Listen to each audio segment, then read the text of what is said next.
அந்த விநாயகர் கோயில் பக்கத்தில் இருக்க ஜூஸ் கடையில் தான் இருப்பான். கொடுத்துருப்பான். சரிம்மா. தம்பி, அங்கே போலீஸ் நிற்கிறாங்களே, ஹெல்மெட்டை போட்டு போப்பா. ஓகேம்மா.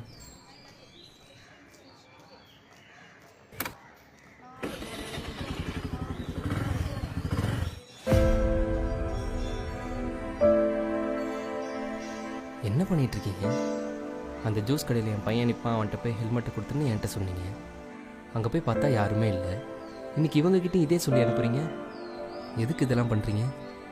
இல்லைப்பா, 6 மாதத்துக்கு முன்னாடி என் பையன் ஜூஸ் குடிச்சிட்டு வரேன்னு சொல்லி அவன் ஃப்ரெண்ட்ஸோட கடைக்கு போனான். போன இடத்துல ஆக்சிடெண்ட்டில் அவன் இறந்துட்டான். டாக்டர் சொன்னாங்க ஹெல்மெட் போட்டிருந்தா அவனை காப்பாற்றிருக்கலான்னு. அவன் போனதுக்கப்புறம் என் வாழ்க்கையே போயிடுச்சு. என் சந்தோஷமே அவன் தான். அவன் இல்லாமல் என்னால் நிம்மதியாகவே இருக்க முடியல.